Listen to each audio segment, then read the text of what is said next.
Let's start with a painful truth you already know. Debt is heavy. It's psychological quicksand. Every personal finance guru out there screams the same solution. Pay off your debt. Throw every extra dollar at it. But what if I told you that's not the first step? What if I told you that obsessing over your debt balance is actually keeping your credit score trapped? I'm not saying debt is good. I'm saying your credit score and your debt amount are speaking two different languages. And today, you'll learn the credit score's secret dialect. This isn't about magic or loopholes. This is about understanding the algorithm better than 99% of people, including your banker.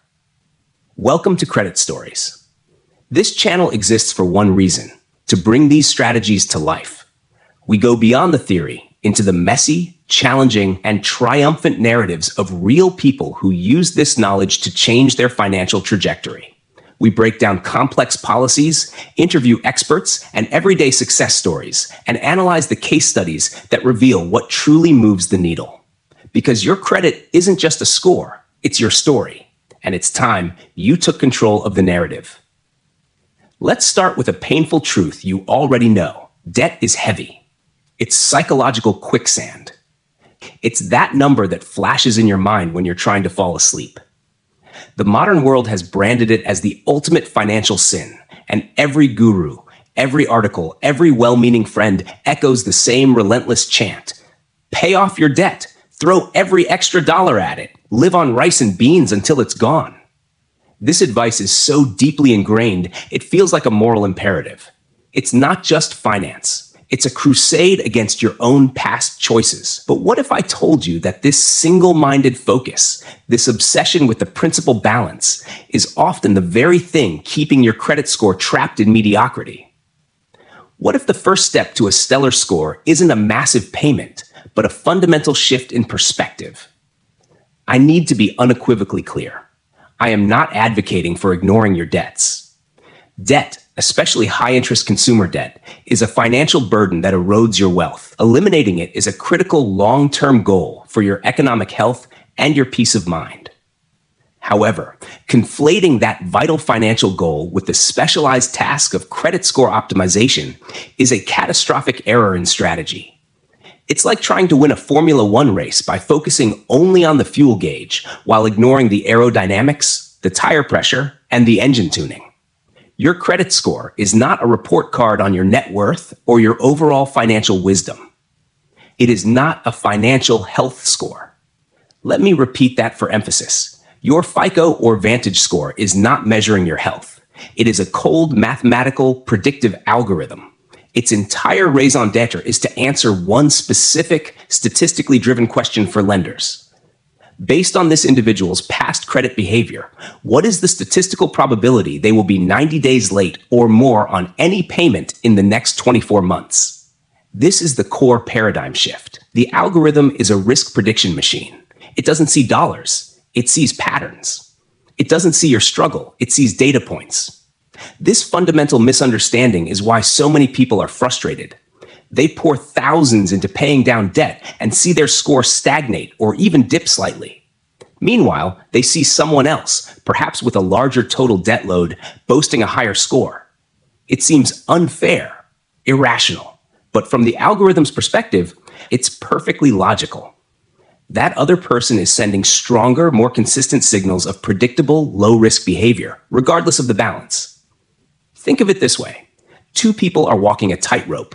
One is carrying a heavy backpack, debt, but is moving with deliberate, steady, predictable steps, perfect payment history, optimal credit utilization signals. The other is carrying a lighter bag, but is wobbling, taking irregular steps, a missed payment, high reported utilization. The risk prediction algorithm is betting on who falls. It's not judging the weight of the backpack first.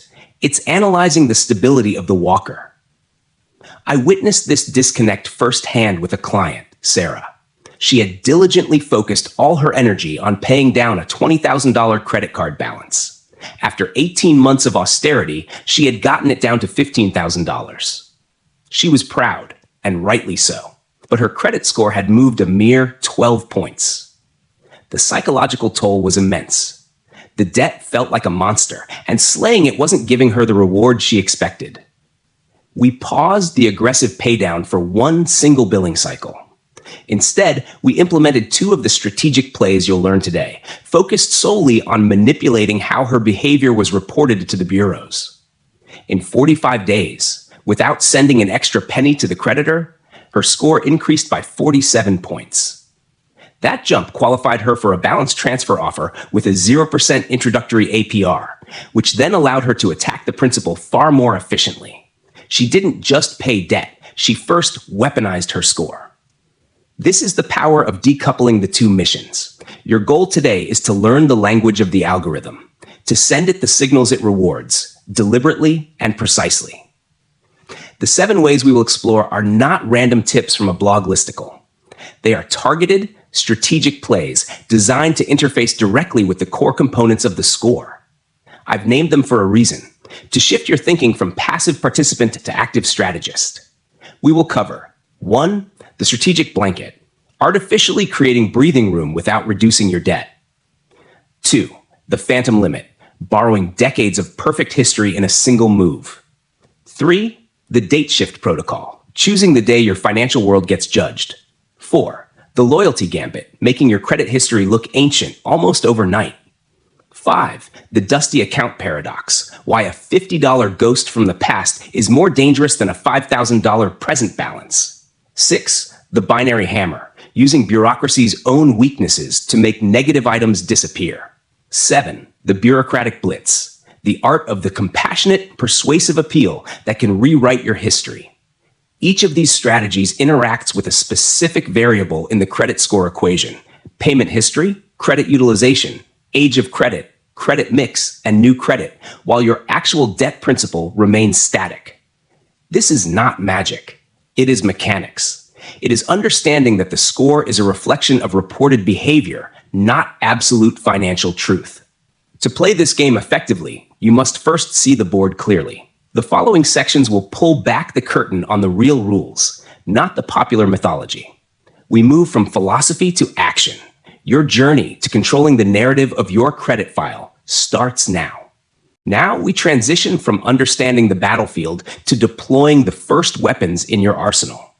To execute these strategies with precision, we need a brief, crystal clear understanding of the 5 factors that constitute your score. Forget the vague percentages you've heard. Think of them as levers in the machine. Payment history, the king. This is the most significant lever, accounting for roughly 35% of the score. The algorithm's primary question is, can you be trusted to pay on time? Every on-time payment is a brick in your fortress. Every late payment, especially those 30, 60, 90 days delinquent, is a siege cannon against your walls. This factor is binary in nature.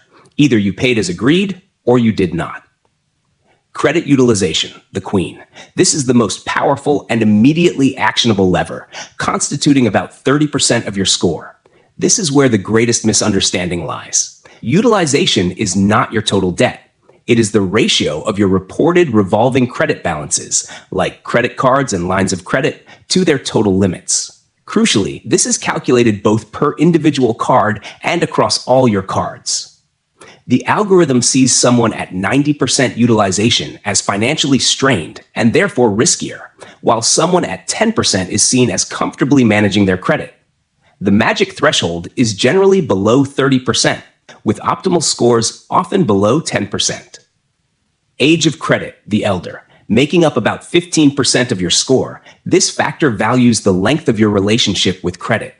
It considers the age of your oldest account, the age of your newest account, and the average age of all accounts. Time is the one ingredient you cannot fake, but as you will see, you can strategically influence how it is calculated. Credit mix, the orchestra, about 10% of the score. The algorithm likes to see that you can responsibly manage different types of credit: revolving accounts, credit cards, and installment accounts, auto loans, mortgages, student loans. It's a minor factor, but it can provide a final boost to an already strong profile. New credit, the gatekeeper, the final 10%.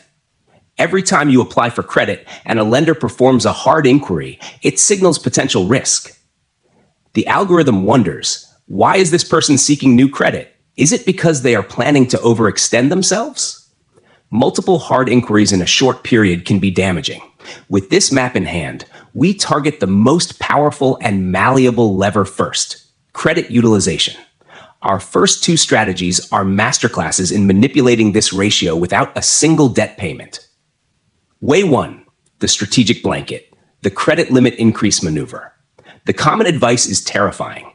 Don't ask for a credit limit increase. It's a trap. They'll just tempt you to spend more. This is fear-based thinking that cedes control to the institution. The strategic blanket flips this script. It is the deliberate, calculated request for a higher credit limit with the sole purpose of mechanically lowering your utilization ratio. Here is the mechanical truth. If you have a card with a $5,000 limit and a $2,500 balance, your utilization on that card is 50%. If you request and receive a limit increase to $10,000 without adding to the balance, your utilization on that card instantly drops to 25%. Your overall utilization across all cards drops proportionally. To the algorithm, you have just gone from looking financially strained to looking comfortably in control. The risk signal plummets. The score often responds within a single billing cycle. The execution is critical. This is not a random ask. You must be a tactician. Step 1. Timing is everything. You only make this request on an account where you have a long, flawless history of on-time payments. Ideally, you've had the card for over a year. Your recent behavior with that issuer has been impeccable. This request is a reward you engineer for your own good behavior. Step 2. The channel. Avoid walking into a branch or calling the general number where a hard inquiry is almost guaranteed. The preferred method is through your online banking portal's secure messaging system. This creates a written record and is often handled by a different, less sales-driven department. Step 3. The script, the psychology. You are not a beggar. You are a prudent manager. Your message should be concise and frame the rest as a benefit to your financial management. For example, "Dear bank name, I am writing to request a credit limit increase on my account ending in XXXX. I have been a satisfied cardholder for X years and have consistently maintained on-time payments. A higher limit would assist me in better managing my credit utilization ratio, which I understand is beneficial for my credit health. I would prefer this be done as a soft inquiry if possible. Thank you for your consideration." This language signals financial literacy, not desperation. Many institutions will perform only a soft pull, which does not affect your score, for such requests. If they indicate a hard pull is required, you have the power to politely decline. You have lost nothing. The potential impact is profound. For many, a single successful request can drop their aggregate utilization by 10, 15, or 20 percentage points overnight. This is not theory. I've seen this single action trigger score increases of 20 to 40 points. It requires no new money, only knowledge and a 10-minute effort. Way 2. The phantom limit, the authorized user strategy. This is perhaps the most powerful, fast-acting method in credit repair, yet it is shrouded in misunderstanding. The phantom limit involves being added as an authorized user on someone else's credit card account, specifically an account that is ancient, pristine, and has a high credit limit. Here's how the algorithm interprets it. When you are added as an authorized user, the entire history of that account, its age, its payment history, its credit limit, can be imported onto your credit report. You get the benefit of a decades-old account with a perfect payment record, instantly boosting your age of credit and credit utilization factors. However, and this is the crucial part, you have no legal liability for the debt. The primary cardholder is entirely responsible for payments. You are, in essence, creating a phantom credit line that boosts your profile. The shock value lies in the sheer efficiency of this leverage. You can potentially add 10 or 15 years of perfect credit history to your file in 48 hours. For someone with a young, thin credit file, this can be a 100-point game changer. The critical, non-negotiable caveats. 1. The source is everything. This strategy requires absolute, granite-like trust with the primary cardholder. They must be financially disciplined. someone who has never and will never miss a payment or carry a high balance on that specific card. Their behavior directly affects you. If they max out the card, your utilization soars. If they pay late, your payment history is scarred. 2. The agreement is key. This must be a formal, understood arrangement. The primary user should not give you the physical card or the account number. This is not about spending. It is purely a credit-building symbiosis. You are borrowing their credit history, not their purchasing power. 3. Not all issuers report. Some credit card companies do not report authorized user activity to the bureaus for the secondary user. Major issuers like American Express, Chase, Citibank, and Discover typically do, but it is essential to confirm. A simple call to the issuer asking, "Do you report authorized user activity to all 3 major credit bureaus for the authorized user?" will provide clarity. How to propose it. The conversation should be framed as a serious financial partnership.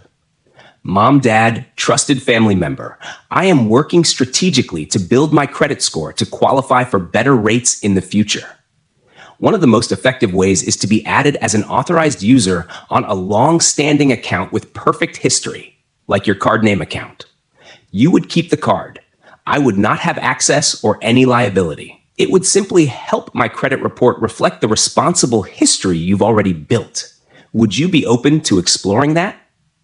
This strategy demystifies why some people seem to have incredible credit luck. Often, it's not luck. It's the invisible, inherited history of a phantom limit, placed there by a parent or spouse years ago.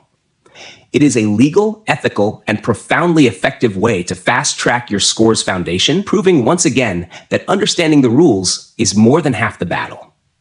Our first 2 strategies targeted the raw components of your credit profile, limits and history, by adding or borrowing them.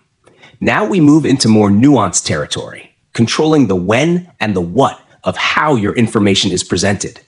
This is where you transition from a participant in the system to a director of your own credit narrative. It involves understanding that your credit score is not a live video feed of your finances. It is a series of timed snapshots. Master the timing, and you master the image. Way 3, the date shift protocol, controlling the snapshot. Imagine a photographer taking your portrait, but they show up unannounced at a random time. You might be caught mid-bite with your hair disheveled. That is essentially how most people allow their credit utilization to be reported to the bureaus. The snapshot is taken on your statement closing date, the day your billing cycle ends and your statement is generated. The balance on that exact day is what gets reported to the credit bureaus. Most people have no idea when this date is, let alone control over it. The date shift protocol is the process of strategically aligning or staggering these statement dates to ensure the snapshot is always flattering. The goal is to have the lowest possible balances reported, even if your actual debt hasn't changed. This leverages the time difference between your statement date and your payment due date. Here is the mechanical insight. You are not required to carry a balance from your statement date to your due date to build credit. You can pay your balance in full every month and still have a utilization rate reported. The key is to make a strategic mid-cycle payment. The step-by-step tactic. 1. Identify your current snapshot dates. Log into all your credit card accounts and note the statement closing date or billing cycle end date for each. This is different from your payment due date. 2. Engineer the desired image. Let's say you have 2 cards. Card A has a $4,000 limit and typically carries a $2,000 balance. Card B has a $6,000 limit with a $3,000 balance. Your aggregate utilization is 50%, $5,000 per $10,000, which is damaging. 3. Implement the mid-cycle payment. A few days before Card A's statement closing date, you make a payment of $1,500. When the snapshot is taken, your reported balance is now $500. Your utilization for that card plummets from 50% to 12.5%. You repeat this for Card B, timing a payment before its closing date. 4. Stagger and conquer. For maximum effect, you can call your issuers and request to change your statement closing dates. Perhaps you align all dates to the 5th of the month, making it easy to make one bulk prepayment on the 1st. Or you stagger them, one on the 10th, one on the 20th, so you can smooth out your cash flow while ensuring low balances are reported consistently throughout the month. 5. The script for control. Calling customer service. Hi, I'm trying to better synchronize my financial planning. Could you please change my statement closing date to the Xth of each month? I understand this won't change my payment due date or my grace period. The result? You have now decoupled your actual debt management from your reported credit utilization. The algorithm sees a portrait of someone consistently using less than 10 to 15% of their available credit, which is the hallmark of low risk. You have manipulated the single most influential factor in your score, not by paying down debt, but by controlling the clock. This is a fundamental power shift. Way 4. The loyalty gambit, the product change power play. This strategy addresses the age of credit factor, the one everyone believes is immutable. The common wisdom is, never close your oldest card because it will shorten your credit history and hurt your score. This is partially true, but it leaves you as a passive caretaker of potentially useless, fee-laden cards. The loyalty gambit offers an active, powerful solution, the product change. A product change is when you contact your credit card issuer and request to change your existing account to a different card product within their portfolio. For example, changing a basic Chase Freedom card to a Chase Sapphire Preferred or a Citi Thank You card to a Citi Double Cash. Why is this a strategic masterpiece for your credit score?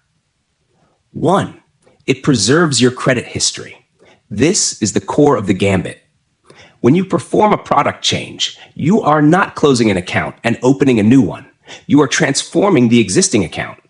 The account number may stay the same or change slightly, but the critical element, the original account opening date, is almost always retained. This means a card you opened 2 years ago can be changed to a more desirable card, and it will still be reported as a 2-year-old account. You avoid the double whammy of losing the age of the old account and adding a new account, which lowers your average age of accounts. 2. It turns liabilities into assets. That old, unused card with a $95 annual fee that you keep open for your credit history is a financial drain. Through a product change, you can often switch it to a no annual fee version from the same issuer, preserving your history while stopping the bleeding. You are converting a passive, costly item into an active, neutral, or beneficial one. 3. It optimizes your credit mix without a hard inquiry. Most product changes do not require a hard credit pull. You are not applying for new credit. You are renegotiating the terms of your existing relationship. This allows you to potentially acquire a card with better rewards or features that you wouldn't qualify for with a new application, all while safeguarding your score from a hard inquiry. How to execute the loyalty gambit. Research. Identify which cards within your issuer's family are eligible for product changes. Not all cards can be changed to all others, but there are usually clear pathways, e.g., premium to other premium, cashback to other cashback. The strategic call. Contact the number on the back of your card. Your script is one of a loyal customer seeking optimization. Hi, I've been a cardholder for X years, and I appreciate the service. I'm looking to better align my card with my current spending habits. I see you have the desired card name. Am I eligible to perform a product change from my current card to that one? Can you confirm that this would retain my original account opening date and credit limit, and that it will not result in a hard inquiry? The psychological shift here is profound. You are no longer a supplicant asking for new credit. You are a portfolio manager, reallocating existing assets for better efficiency. You are telling the algorithm, my long-term relationship with this institution continues, but in a more optimized form. It rewards that stability and loyalty. Together, the date shift protocol and the loyalty gambit move you from manipulating the inputs of the score to mastering its logistics and relationships. You are no longer at the mercy of random reporting dates or trapped by outdated financial products. You have taken the steering wheel of the machine. We have built, we have timed, and we have optimized.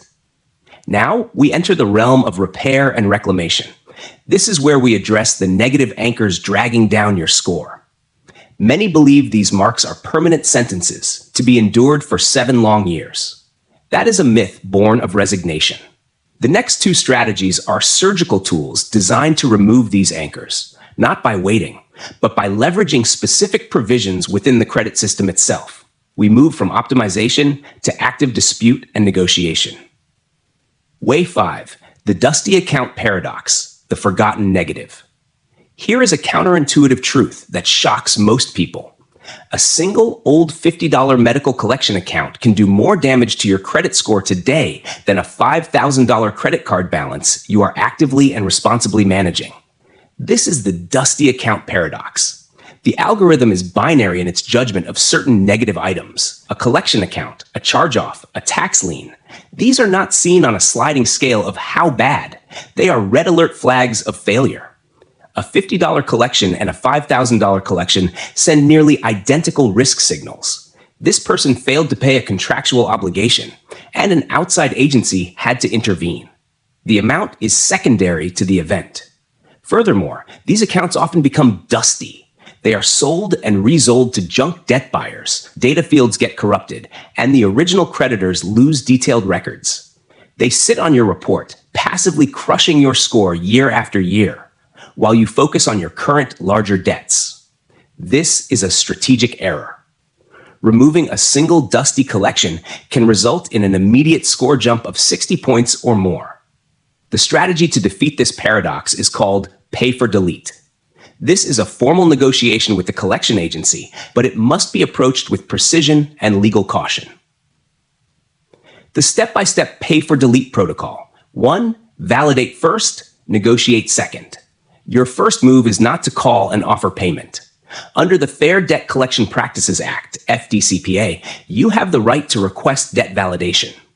You must send a certified letter within 30 days of first being contacted about the debt, demanding they provide proof that you owe the debt and that they are legally authorized to collect it.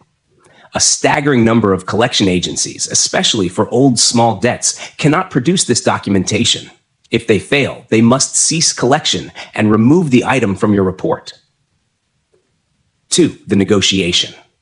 If the debt is validated, you then initiate the pay for delete negotiation. The goal is to get a written agreement stating that in exchange for your payment, often for a reduced lump sum amount, they will delete the entire trade line from all 3 credit bureaus. This is critical. The standard practice is for them to update the account to paid collection, which does very little for your score. Deletion removes it entirely, as if it never existed.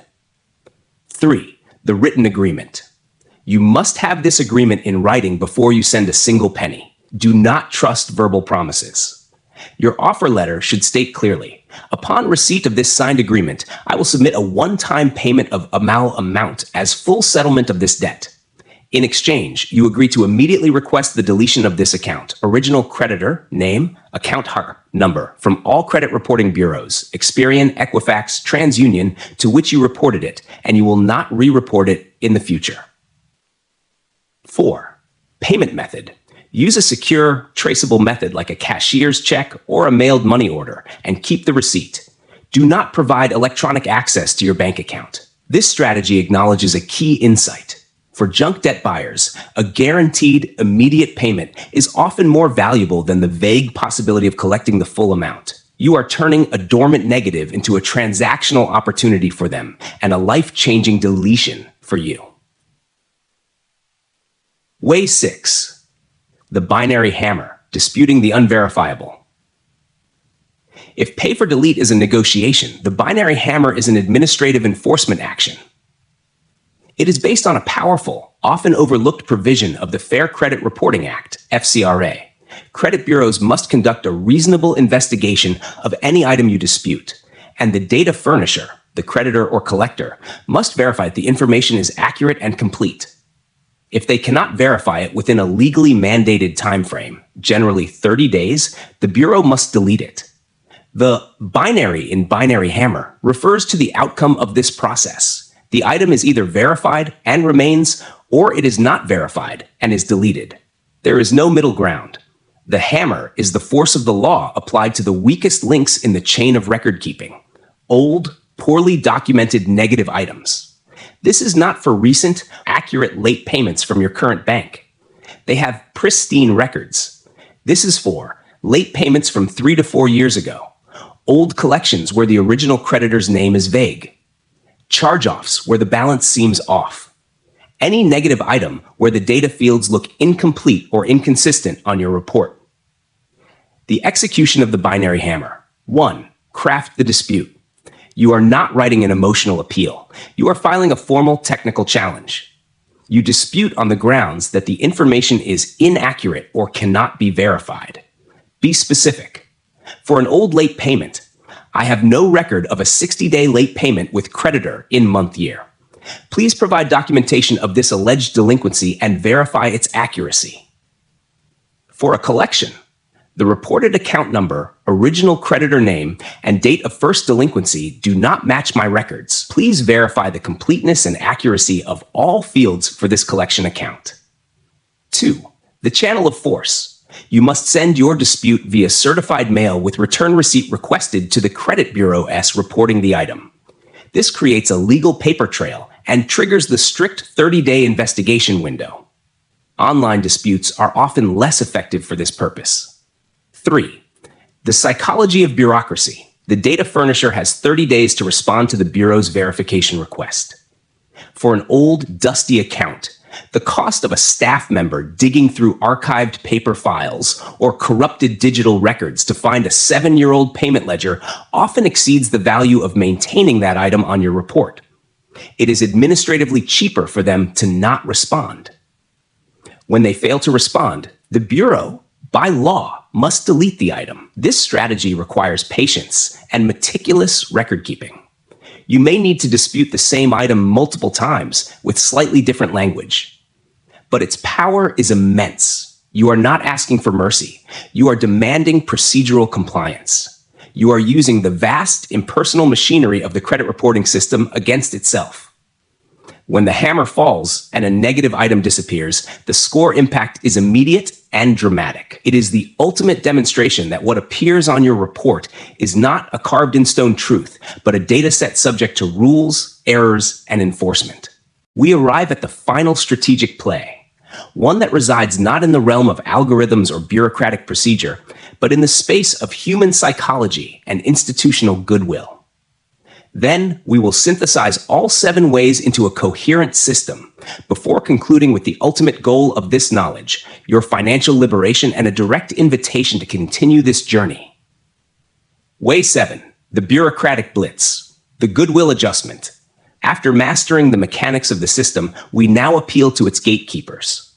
While the algorithm is cold logic, the institutions that feed it are staffed by people with the authority to make exceptions.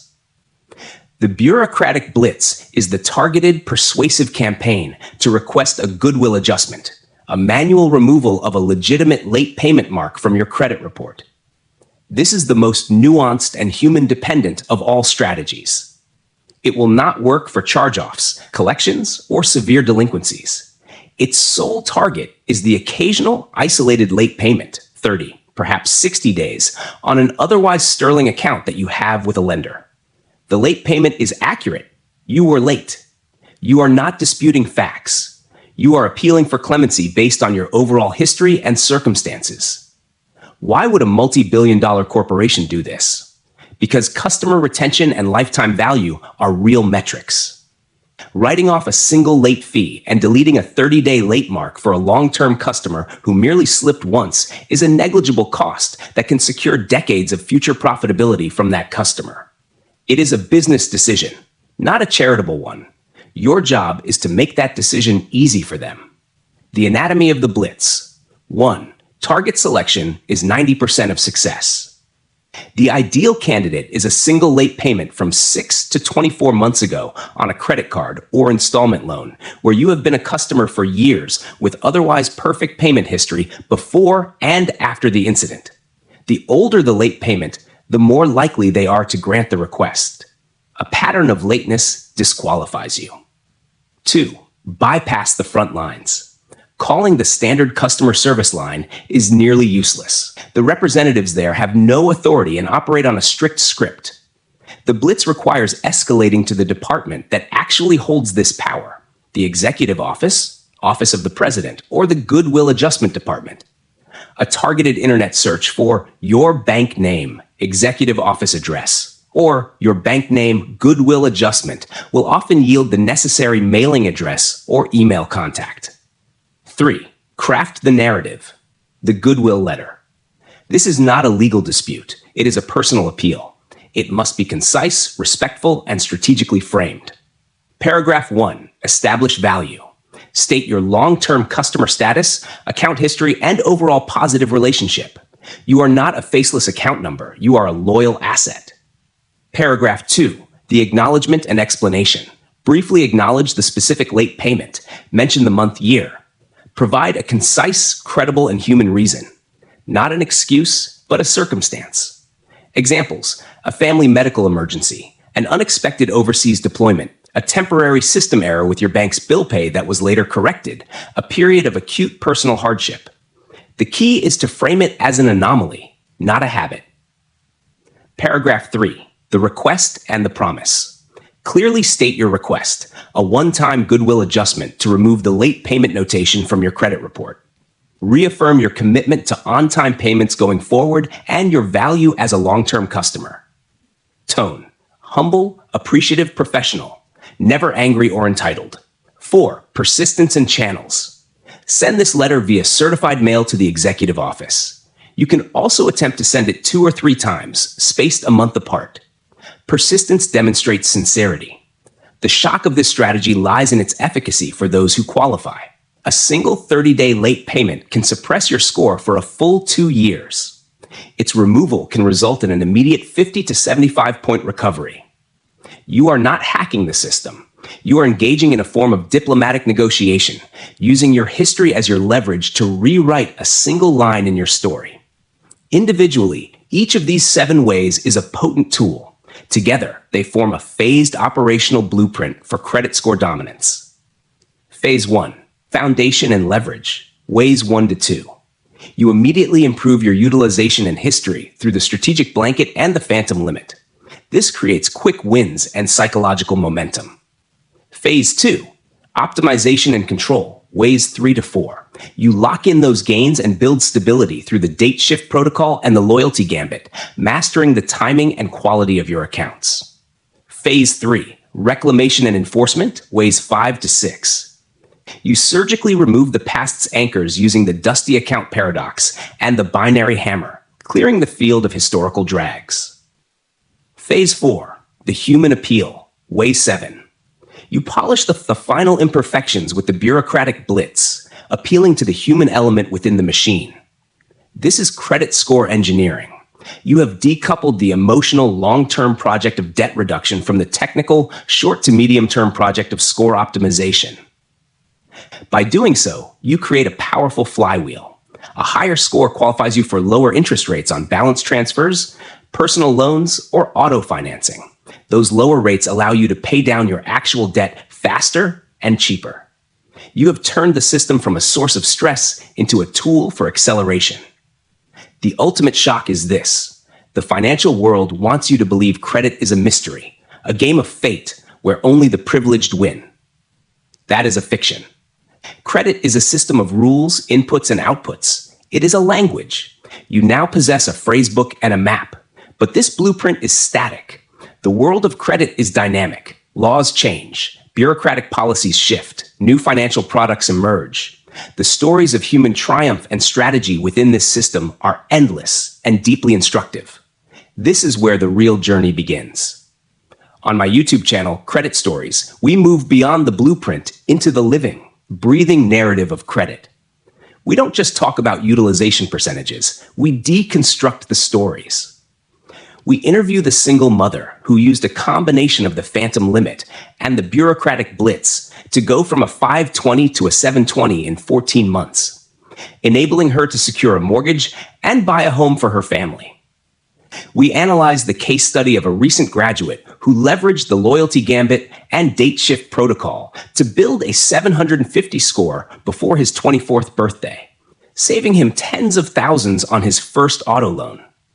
We bring on former credit underwriters to explain exactly what they look for in that 12-second glance at an application. We investigate the latest changes to FICO scoring models and what they truly mean for you. In our next deep dive video, we're breaking down the first-time homebuyer's credit hack, a real story of a couple who, using a strategic blend of goodwill adjustments and authorized user positioning, secured a mortgage interest rate a full 0.5% below the best advertised rate. That single strategy, approved by their underwriter, is saving them over $48,000 in interest across the life of their loan. That episode goes live this Thursday at 9 a.m. Eastern. If this deep, strategic knowledge resonates with you, if you're ready to stop being a passive subject of your credit report and start being its author, then your next step is clear. Subscribe to Credit Stories on YouTube. Hit the notification bell, because the content we create is not surface-level advice. It is the tactical, often overlooked knowledge that creates genuine financial leverage. It is for those who understand that in the modern economy, your credit score is not just a number. It is a form of equity, a toolkit for opportunity. Become part of a community that speaks this language. Leave a comment on this video with the number of the way you're implementing first, whether it's asking for that strategic blanket increase or hunting down a dusty account. I read every single comment, and your stories fuel this channel's mission. This is not about getting into debt. This is about understanding the rules of the system you already live within, so you can navigate it with confidence, secure the terms you deserve, and ultimately redirect that saved money and energy towards building the life you want. Stop just having credit. Start managing your story. I'll see you on the channel.